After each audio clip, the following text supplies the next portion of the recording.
मोदी जी हो सकता है कि 18 से 23 तारीख को व्यवस्था कर दें कि ये चुनाव का पाखंड छोड़ो, सारा पाखंड खत्म करके ये कर दो कि जैसे शी जिनपिंग ने कहा है, मरते समय तक मैं चीन का राष्ट्रपति रहूंगा। एक देश एक चुनाव की बात वही आदमी कर सकता है जिसकी रगों में लोकतंत्र नहीं है। मोदी जी ये प्रस्ताव लाएंगे कि मोदी जी अपने अंतिम सांस तक देश के प्रधानमंत्री रहेंगे, और जब तक मोदी जी देश के प्रधानमंत्री रहेंगे तब तक देश में चुनाव की कोई जरूरत नहीं है। नमस्कार, आदाब, मैं विक्राम और आप देख रहे हैं हिंद वॉइस। हमारे साथ मौजूद हैं एडवोकेट इंद्र कुमार जी। बहुत बहुत स्वागत है सर आपका। जी नमस्कार। सर, आज इंडिया गठबंधन की मीटिंग भी हुई मुंबई में, और दूसरी तरफ केंद्र सरकार की तरफ से कहा गया कि एक देश एक चुनाव, इसमें एक पूरी तरह से एक मीटिंग बुलाकर और इसमें एक कमेटी बनाई गई जिसमें पूर्व राष्ट्रपति रामनाथ कोविंद को इसका सदस्य बनाया गया, जो भी बनाया गया। तो क्या सर अब पूरे चुनाव एक साथ होंगे? क्योंकि ये भी सुनने में आ रहा है कि हो सकता है कि लोकसभा इसी साल हो जाए। क्या है सब ये सर? देखिए, ये भी जो नारा है एक देश और एक चुनाव, जी। ये एक बेवकूफी का नारा है। इस नारे में कोई जान नहीं है, और जो व्यक्ति लोकतंत्र को नहीं जानता वो ऐसी बात कह सकता है कि एक देश एक चुनाव होने चाहिए। ये ऐसे ही है जैसे सरकार कहे एक देश एक खाना, एक देश एक पहनावा, एक देश एक तरह के लोग, एक देश एक कार, एक ही तरह की कार होनी चाहिए।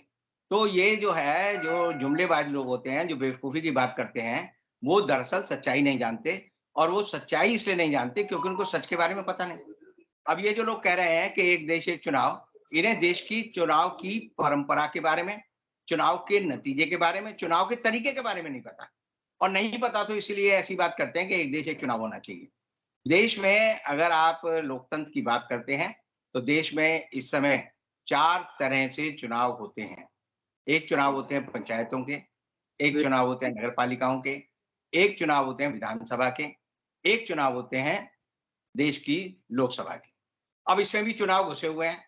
एक चुनाव होता है विधान परिषद का, एक चुनाव होते हैं राज्यसभा के, जो हर 2 साल बाद होते हैं।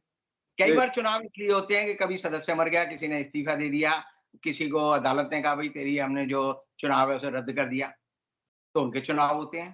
तो अगर मोदी जी या भारतीय जनता पार्टी के नेता सोचते हैं कि देश में उपचुनाव की परंपरा खत्म कर दी जाए, देश में उपचुनाव हो ही ना, मान लो हमारे राष्ट्रपति जी आज के समय में स्वस्थ हैं, ठीक है, अगर वो गुजर जाएँ, उपराष्ट्रपति भी गुजर सकते हैं, तो उनके उपचुनाव होते हैं, नहीं होते? तो ये बिल्कुल। बात कहना कि देश के सारे चुनाव एक साथ होने चाहिए, ये एक जुमलेबाज़ी है, और इसका मतलब ये है कि मोदी जी को लगता है कि मेरा चेहरा आगे रहेगा। तो हो सकता है कि छत्तीसगढ़ के चुनाव जो हारने वाले हैं, राजस्थान के चुनाव जो हारने वाले हैं, तेलंगाना के चुनाव जो हारने वाले हैं, मध्य प्रदेश के चुनाव हारने वाले हैं, नागालैंड के चुनाव हारने वाले हैं, और दूसरे जम्मू कश्मीर में जो चुनाव होने वाले हैं, वो हारने वाले हैं। तो मेरे चेहरे पर मैं चुनाव जीत जाऊँ। और इसीलिए ये ऐसी बात कर रहे हैं। देश में जो संविधान संशोधन हो चुके हैं, एक संविधान संशोधन 1989 में राजीव गांधी ने किया था, जिसमें उन्होंने महिलाओं को कहा था कि 50% आरक्षण मिलेगा सारी नगर पालिकाओं में, विधानसभाओं में। और दूसरा, उन्होंने 1992 में एक चुनाव सुधार हुआ था, जिसमें पीवी नरसिम्हा राव ने कहा था कि ग्राम पंचायतों के चुनाव जो है, एक निश्चित 5 साल में होंगे। तो ये 5 साल का जो बैरियर है, आज भी जो है किसी विधानसभा के चुनाव नहीं होते, वहाँ पर मान लीजिए राष्ट्रपति शासन हो जाता है, तो उसका बजट जो है लोकसभा में रखा जाता है। उसके चुनाव की जो प्रक्रिया है, उसको आगे बढ़ाने के लिए लोकसभा से मंजूरी ली जाती है, और उसके लिए संविधान संशोधन विधेयक पास कराने पड़ते हैं। तो ये सारी जो इंट्रिकेसीज़ हैं, जो जटिलताएँ हैं, ये अगर किसी को नहीं पता, तो वो ऐसी बात कर सकता है कि एक देश एक चुनाव। मैं आपको आज भी कह रहा हूँ, अगर ये लोग ये हिम्मत करते हैं कि हम ये कानून पास करा लेंगे और देश में कर देंगे, तो क्या होगा? यूपी की विधानसभा भी भंग हो जाएगी, दिल्ली की विधानसभा भी भंग हो जाएगी, पंजाब की विधानसभा भी भंग हो जाएगी, क्योंकि एक देश एक चुनाव कराने का मतलब है कि देश की सारी विधानसभाओं को आपको भंग करना पड़ेगा। और इस देश का चुनाव आयोग इतना निकम्मा, इतना कमज़ोर, इतना डरपोक है कि वो 7-7 चरणों में चुनाव कराता है। बिहार में 7 चरणों में चुनाव कराता है। यानी जो बिहार जैसे राज्य के चुनाव 7 चरणों में कराता है, वो कैसे देश की सारी विधानसभाओं के, कैसे देश की सारी लोकसभाओं के चुनाव एक साथ करा लेगा, एक ही दिन करा लेगा? तो ये सिर्फ़ शगुफ़ेबाज़ी है।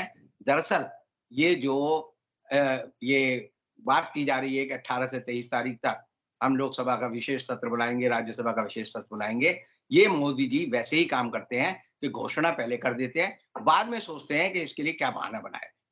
मोदी जी का मैंने आपको पहले ही बताया कि उनको ये था कि G20 में लोग आएँगे और मैं बताऊँगा मैं विश्व गुरु बन गया। अब उनकी बदकिस्मती कहिए या देश की बदकिस्मती कहिए या कई लोग जो है नेता लोग जो हैं बड़े चतुर हैं। पुतिन कह रहे हैं कि मैं नहीं आऊँगा, शी जिनपिंग कह रहे हैं मैं नहीं आऊँगा। तो ये G18 तो वैसे ही बन गया। अब बढ़ाने के लिए 9 दूसरे बाराती और बुलाए जाएँगे, जिसमें श्रीलंका होगा, जिन्हें कहा जाएगा भई तुम अतिथि हो, तुम आ जाओ, हमारी संख्या बढ़ा दो, हमारी खाली कुर्सियाँ ना रहे। और दूसरी जो बात इन्होंने की है, वो ये की है कि एक नई बात आपने सुनी होगी, पता नहीं सुनी, लोगों ने नहीं सुनी। ये कहा गया है कि हम ये जो विदेशी मेहमान आएँगे, इनको शाकाहारी खाना खिलाएँगे। ना इनको अंडा खिलाया जाएगा, ना इनको मांस खिलाया जाएगा, ना इनको बकरा खिलाया जाएगा, ना इनको मुर्गा खिलाया जाएगा, बाकी तो चीज़ भूल जाओ। और इसलिए इन सबको शाकाहारी भोजन चलना पड़ेगा। आपको याद होगा जब अमेरिका के राष्ट्रपति पूर्व राष्ट्रपति अहमदाबाद आए थे, तो उन्होंने क्या कहा था? उन्होंने कहा था कि मैं तो बीफ स्टिक खाता हूँ। बीफ स्टिक मतलब बीफ का जो लंबा हिस्सा होता है, उसे पका के बनाते हैं, तो सबसे ज़्यादा वो खाते थे। तो उनको विशेष तौर पर राष्ट्रपति भवन में भी खिलाया गया और दूसरी जगह भी खिलाया गया। अब मोदी जी ने तय किया है कि मैंने जो कन्वेंशन हॉल है, जहाँ पे कन्वेंशन हो रही है, उसका मोदी जी ने उद्घाटन कैसे किया था? उसका उद्घाटन उन्होंने किया था, वहाँ यज्ञ किया था, हवन करवाया था और वहाँ पर जो ब्राह्मण था, पूजा कर रहा था, उसे मोदी जी से पूछा, "भई तुम्हारा गोत्र क्या है?" तो मोदी जी ने कहा, "मेरा कश्यप गोत्र है।"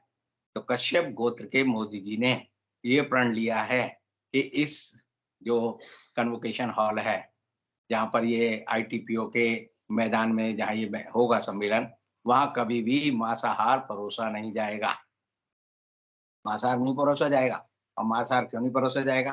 क्योंकि विश्व हिंदू परिषद की माँग है कि जो विदेशी आएँगे, तो विश्व गुरु मोदी जी को चाहिए कि उनको देश का शाकाहारी खाना खिलाएँ। और शाकाहारी खाना भी ऐसा खिलाएँगे जिसमें कह रहे हैं कि मिलेट वाला खाना खिलाएँगे। अब हिंदुस्तान के लोगों को मिलेट का मतलब नहीं पता। मिलेट का मतलब आपको भी नहीं पता होगा। मुझे भी नहीं पता था, खैर मैंने तो डिक्शनरी देखी। तो मिलेट का मतलब होता है मोटा अनाज, ज्वार, बाजरा, रागी, मक्की, इसका खाना खिलाया जाएगा, जिसमें चावल और गेहूँ ना हो। अब चावल और गेहूँ के बिना जो खाना बनेगा, वो सारे के सारे विदेशी मेहमानों को 8, 9, 10 3 दिन खिलाया जाएगा। वहाँ से जो मीडिया वाले आएँगे, उनको खिलाया जाएगा और उनको ये कहा जाएगा कि तुम हमारे यहाँ आए हो, तो हमारे यहाँ की चीज़ को आपको खाना पड़ेगा।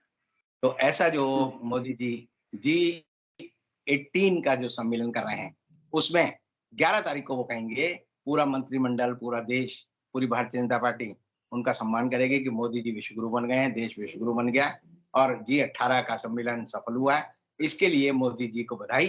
और मोदी जी तब कहेंगे, अब मैं एक देश, एक चुनाव का आह्वान कर रहा हूँ।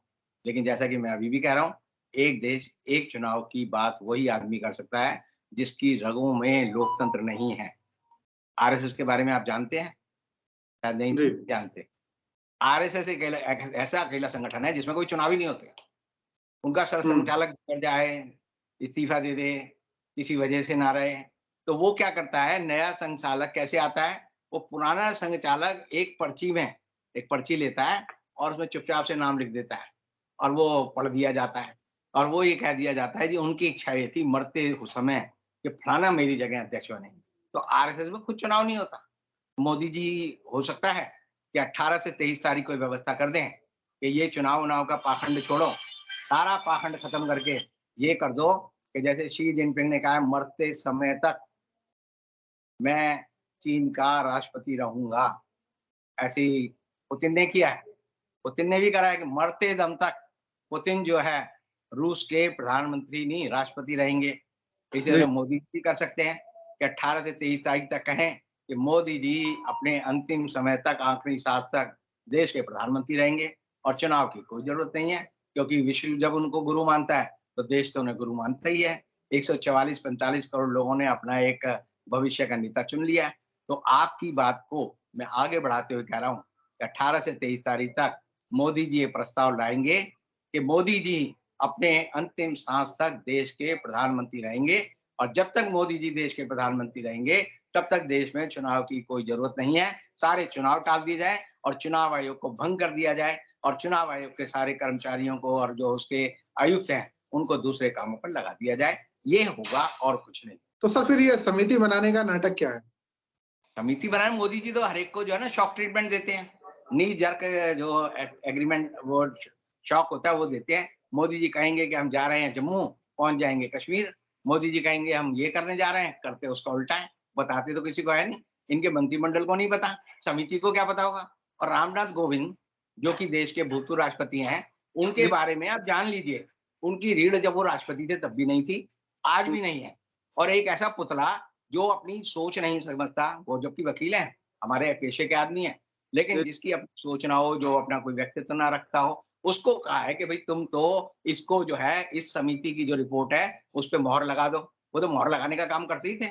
जब राष्ट्रपति थे आए, कोई भी विधेयक आया, धाड़ से मोहर मार दी। उन्हीं के टाइम में तो किसान बिल पास हुए थे। जी, किसान बिल पास हुए 5 सेकंड नहीं लगे।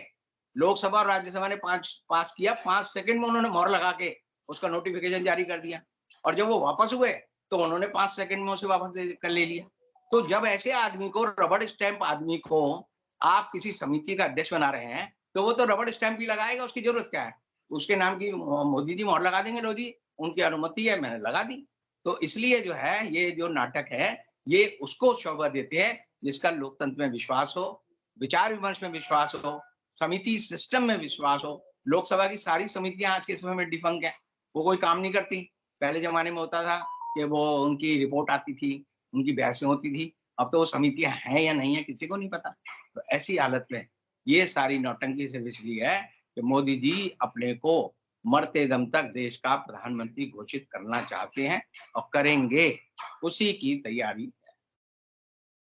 बहुत बहुत शुक्रिया सर, आपने जो पूरा एनालाइज किया है इसको जनता पर छोड़ देते हैं कि G20 के बाद क्या होने वाला है और जो एक देश एक चुनाव का नारा दिया है वो कितना सही साबित होगा आगे चलकर या नहीं होगा, या सर ने जैसे बताया कि खाली एक शगुफा है। नीचे कमेंट कीजिएगा, वीडियो को ज्यादा से ज्यादा शेयर कीजिएगा। कल फिर मुलाकात कराएंगे रविंद्र जी से, तब तक के लिए दीजिए इजाजत।